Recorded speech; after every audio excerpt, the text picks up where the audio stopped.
This is the record label that turned West Coast rap into a $100 million empire, and then watched its own family tear it apart from the inside. At the center of it is Marion Suge Knight. This man built Death Row Records into the most feared name in music history, using a borrowed idea, a connection made inside a prison, and a reputation that made grown men nervous. Tupac Shakur died in the passenger seat of his car. Snoop Dogg and Dr. Dre both walked away. The family that secretly financed the label from behind bars got cut out and left with nothing. Today, the empire is gone, and Suge Knight sits in a cell. This is the story hip-hop never told properly.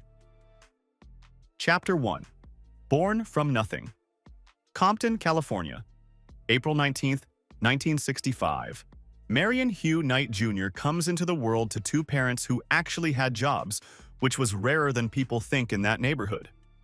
His father swept floors at UCLA. His mother worked an assembly line at an electronics plant. Steady paychecks, small house north of Alondra Boulevard, deep in Piru Bloods territory. He was a soft, easygoing baby, sweet enough that his father nicknamed him Sugar Bear. Years of playground shortening turned that into Suge, and it never left him. He grew fast and grew big. By Linwood High, he was already built like a grown man, a football and track standout that older guys on the block learned to step around. 2 years at El Camino College came next, then a transfer to UNLV in 1985 to keep playing defensive end. In 1987, the NFL players went on strike and Knight got a brief shot as a replacement player for the Los Angeles Rams. 2 games, then nothing. Pro football was done with him before it ever really started. So he pivoted, the way plenty of big, connected guys from Compton pivoted back then. Bodyguard work. Security for names like Bobby Brown. A little concert promotion on the side. In 1989, he started a small music publishing outfit, and his first real check came from an unlikely place, Vanilla Ice's debut album. Knight walked away holding ownership rights on the record, Ice Ice Baby included, one of the biggest-selling rap singles anyone had ever seen. He learned something from that deal that stuck with him for the rest of his career. Nobody gets rich standing on a stage. The real money sits in owning the paperwork behind it.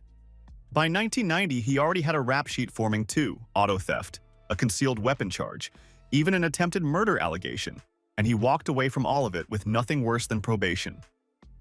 None of it slowed him down one bit. If anything, it built the legend before the label even existed. The sense that this was a man nobody wanted as an enemy. He carried the size to back it up too. Well over 6 feet tall, past 300 pounds. The kind of physical presence that made a room go quiet the second he walked into it. No words required. Chapter 2. The deal made from a prison cell.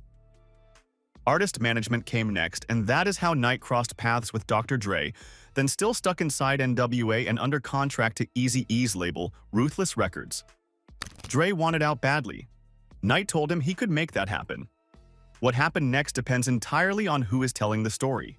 Ruthless manager Jerry Heller has always claimed that Knight showed up with a crew and threatened Eazy-E and his staff with lead pipes and baseball bats until the release papers got signed. Knight has denied it for over 30 years now, but the story never went away, and in a strange way it became his calling card before he even owned a company. Threats do not pay studio bills, though. Real capital does, and Knight found his from a source almost nobody outside a small circle knew about.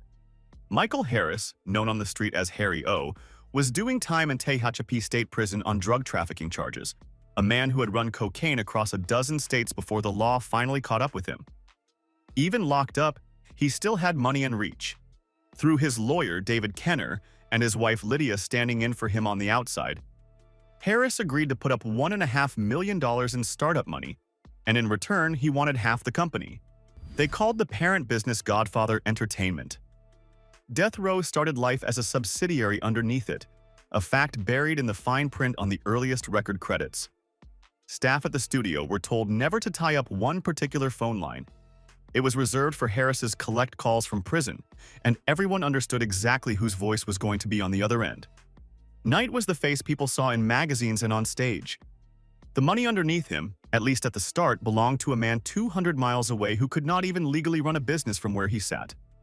Harris later described the arrangement as a partnership between 2 ambitious men, one on the inside and one on the outside. Each convinced his half of the deal carried the real weight. Some of the earliest Death Row releases still carry Godfather Entertainment's name quietly in the credits, buried proof of an arrangement most fans buying the records never once noticed. Chapter 3: Building the Kingdom. Death Row officially opened its doors in 1991. Knight told anyone who would listen that he was going to build the Motown of the 90s, and for a stretch it actually looked possible. Dr. Dre's solo debut, The Chronic, dropped that December through a distribution deal Knight landed with Interscope, and it went triple platinum inside a year, resetting what mainstream rap was allowed to sound like. Right behind Dre came a skinny kid from Long Beach named Snoop. His debut, Doggy Style, went quadruple platinum in 1994. Add in the Above the Rim soundtrack and a rising group called Thaw Dog Pound, and by the mid-90s, Death Row was not just successful, it was the center of gravity for the entire genre. Money moved fast and loud. Knight bought cars, opened a customization shop with Dre called Let Me Ride, and threw parties that people in the industry still talk about decades later. He also took care of his artists in ways most labels never bothered to. Doubled royalty rates. Back pay that other labels owed and never delivered. A $250,000 white Lamborghini tossed in just to close one deal. Snoop told a reporter around this time that Knight was the best businessman he could have hoped to work with. The label gave back to Compton too, or at least it looked that way from outside. A Mother's Day event for 500 single mothers. Thanksgiving turkeys. Toy drives at churches every December. From the outside, Death Row looked less like a record company and more like a small, heavily armed kingdom, one that protected its own and made anyone who crossed it regret it. And this is where things start to turn, because the very qualities that built that kingdom, the muscle, the loyalty, the refusal to back down from anyone, were about to collide head-on with the biggest signing of Knight's career, a collision that would end up costing him nearly everything he had built. In October 1995, Knight walked into a courtroom and posted a bail of $1.4 million for a rapper doing time on a sexual abuse conviction. That rapper was Tupac Shakur. The moment he walked out of prison, he signed straight to Death Row. Money, muscle, and now the most electric rapper alive under one roof. On paper, it looked unstoppable. Chapter 4: Vegas and the Shot That Changed Everything. Tupac became Death Row's biggest star almost overnight. He tracked most of All Eyes on Me in a 2 weeks flat, and it moved 5 million copies. But Tupac carried heat wherever he went. Loud, public with his beefs, always circled by conflict of one kind or another. On September 7, 1996, Knight and Tupac caught a Mike Tyson fight in Las Vegas. In the hotel lobby afterward, they ran into Orlando Anderson, a man Death Row's crew believed had jumped one of their own weeks earlier. Tupac and the entourage beat him down right there, on camera, in front of hotel security. Hours later, Knight was driving Tupac down the strip in a black BMW when a white Cadillac pulled alongside and opened fire. Tupac took multiple rounds. Knight caught a piece of shrapnel in the head, but survived. 6 days later, Tupac died in a Las Vegas hospital. He was 25. The case sat unsolved for decades, officially never closed, though police eventually named a suspect years after the fact, tied straight back to that lobby beatdown. For Death Row, the fallout went well past losing its biggest star. That attack on Anderson broke the terms of Knight's probation from an older assault case, and by October he was back in custody, sentenced to 9 years for the violation. Dre had already walked months before Tupac's death, sick of the label's growing reputation for violence, and started Aftermath Entertainment on his own. Snoop left 2 years after that. In under 18 months, Death Row lost its biggest star, its top producer, and its CEO all at once. The East Coast feud the label had leaned into so hard, especially with Sean Combs and Bad Boy Records, only got uglier once Tupac was gone. When Biggie Smalls was killed in an eerily similar drive 6 months later, plenty of people whispered that Knight had something to do with it, payback for Vegas. No charge ever came from either case. Both murders remain officially unsolved today, but the shadow never fully left Death Row's name, and it still gets picked apart in documentaries and books every few years. New theories and deathbed confessions surface every so often. Headlines flare up for a week, and then the case goes quiet again without a single arrest that actually sticks. Chapter 5: The Family That Built It, Cut Out. While Death Row was falling apart in public, a quieter fight was building in the background, and this one involved the exact family that had bankrolled the label from a prison cell in the first place. Michael Harris sat behind bars the entire time Death Row climbed the charts, watching another man's name get all the credit for something he believed was half his. His wife Lydia had represented his interests on the outside from day one, and eventually the couple decided they had waited long enough. In 2002, Lydia filed suit against Knight and Death Row, claiming they had been cut out of profits and ownership that rightfully belonged to them. Knight denied the entire story, insisting the real financing had come from proper distribution deals with Interscope and Time Warner, not from a man locked up 200 miles away. The case never made it to trial. In March 2005, a Los Angeles judge sided with Lydia Harris anyway, handing down a judgment of $107 million between fraud damages and punitive charges. That number alone was enough to sink the whole operation. Death Row was already buried under unpaid taxes and separate lawsuits, and this judgment tipped everything over the edge for good. A little more than a year later, in April 2006, Knight filed for personal bankruptcy, listing $11 in his bank account against debts north of $100 million. Death Row Records followed him into bankruptcy court that same year. The company Harrio's prison money had helped build was, in the end, torn apart by the very family relationship that got it started. A court-appointed trustee took over Death Row's assets. Knight, once a man who gave orders and expected them followed instantly, found himself answering creditor questions about clothing worth $1,000 and furniture worth $2,000 more. Under oath, he admitted he had not even looked at the label's books in over 10 years. It was a strange, deflating way for a company once worth hundreds of millions to end its run. Lydia Harris never actually collected on the judgment either. Years later, it came out that she had lied about an old bankruptcy of her own during the case, and that single lie gave Death Row's lawyers a legal path to keep fighting the ruling for years, long after the label had stopped making any music at all.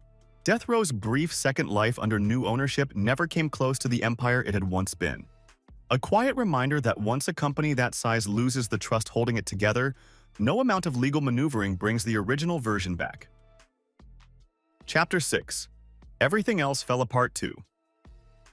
Knight's home life was crumbling right alongside the business, and honestly, it had been messy long before the bankruptcy ever made news. He married his high school sweetheart, Sharitha Golden, back in 1989. They had a daughter named Marion, with Snoop Dogg standing in as godfather. That marriage did not survive Knight's constant legal trouble and stretches behind bars. In 1999, while he was still locked up on the parole violation, he married R&B singer Michelle, who had previously dated Dre and shared a daughter with him named Posh. Knight and Michelle had a daughter of their own too, Bailey, born in 2002. Except that marriage was never legally valid in the first place because Knight was technically still married to Sharitha the entire time. Michelle later said in public that Knight controlled nearly every part of her life during their relationship, and that he refused to let her singing career continue. She filed for divorce in 2005. More children arrived over the years from other relationships, sons named Taj, Andrew, and Legend among them, plus a son known as Suge Jacob, raised mostly by his mother, Stormy Ramdan, as a single parent. By the time Legend was born, Knight was already so deep in legal chaos that being present for any of it was nearly impossible. Court dates, parole violations, jail stretches, and a tax bill from the IRS that reportedly climbed past $6.5 million. The same label that once handed out turkeys to the whole neighborhood could not hold its own founder's family together. His sisters, Charlinda and Karen, mostly stayed out of the spotlight through it all, watching their brother's name drag through one headline after another without ever speaking publicly about what that was like. Every child born into this stretch grew up with a father who was either behind bars, in a courtroom, or surrounded by lawyers, and few of them ended up with much of a real relationship to show for it. Even paternity got messy at points, with at least one mother insisting her son belonged to Knight while others in the family quietly pushed back, the kind of dispute that rarely resolves cleanly when the man at the center of it spends more time in a cell than at home. It is a strange, sad footnote to an empire that once looked like it had everything: money, fame, loyalty, and a founder who somehow could not hold together the one thing that should have mattered most. Chapter 7. The Killing at Tam's Burgers. By January 2015, Suge Knight had almost nothing left of Death Row, but he still had a knack for landing in headlines, and this time it turned fatal. A crew was filming a promo near Compton for Straight Outta Compton, the NWA biopic, the same story that had launched Dre's career decades earlier. Knight was furious about it. He felt the film painted him as a violent enforcer rather than a real businessman, and nobody had brought him into the production. On January 29th, he showed up at the production office demanding to see Dre and Ice Cube. He got turned away, then got into it with Cleve Bone Sloan, a security consultant on the film. A short while later, he pulled his red Ford Raptor into the lot at Tam's Burgers nearby. Sloan approached the truck and the two fought through the window. Surveillance cameras caught everything that happened next. Knight threw the truck in reverse, knocking Sloan down. Then he drove forward, running over both Sloan and a bystander named Terry Carter, a 55-year-old businessman who built custom lowrider cars and had absolutely nothing to do with the argument. Carter died at the scene. Knight drove off, then turned himself into police early the next morning. He was charged with murder and attempted murder, charges carrying a possible life sentence. For 3 years, the case dragged through court, slowed by health scares, attorney changes, and one legal fight after another.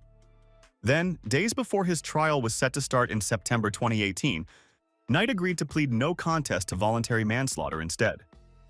Because of his older felony record, California's 3 strikes law doubled the sentence. On October 4, 2018, a judge sentenced him to 28 years in state prison.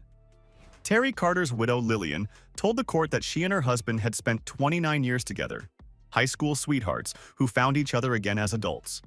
She said she was not living anymore, only surviving. Their daughter, Crystal, called Knight a disgrace to human decency during her own statement and reminded the courtroom exactly who the real victims were in all of it. Superior Court Judge Ronald Cohen, who had spent 45 years in the criminal justice system by that point, told Carter's family that in his experience, few cases carried this much senseless, needless violence behind them. Chapter 8. The Ruins of an Empire. By the time Knight went away for good, there was barely anything left of the empire to fight over. Death Row Records had already been sold off in pieces years earlier. Its catalog went up for auction in bankruptcy court in 2009 and sold for $18 million, a sliver of what the label had once been worth, and it changed hands more than once after that. In February 2022, Snoop Dogg, one of the very artists who made Death Row famous, bought the label outright, taking control of the name and catalog that Knight and Harry O had once torn each other apart fighting over. Michael Harris, the man whose prison money got the whole thing off the ground, was granted clemency by President Trump in January 2021, and later received a full pardon in 2025, after more than 3 decades locked up. He walked into a music industry that had moved on completely without him, though he has since taken an executive role at the newly relaunched Death Row Records. Knight, meanwhile, remains locked up at a state prison in San Diego County, with his earliest shot at parole set for October 2034, when he will be 69 years old. A wrongful death lawsuit from Terry Carter's family is still grinding through the courts years later. In 2023, he even launched a podcast recorded from behind bars, using prison phone calls to talk through the old death row days. His net worth today sits somewhere around $200,000, a tiny fraction of the $100 million plus the label pulled in at its peak. Even that small amount is not fully his either, tangled up in old creditor claims and court judgments that still eat into anything that comes his way. He also agreed to a separate settlement worth $1.5 million in the Carter wrongful death case, though the family has said publicly the money has never actually reached them, caught in the same legal knots that swallowed the Death Row fortune years before. A label that once shaped the sound of an entire decade, built on borrowed prison money and violence in equal measure, ended up costing its founder everything he had: his business, his marriages, his freedom, and very nearly his life.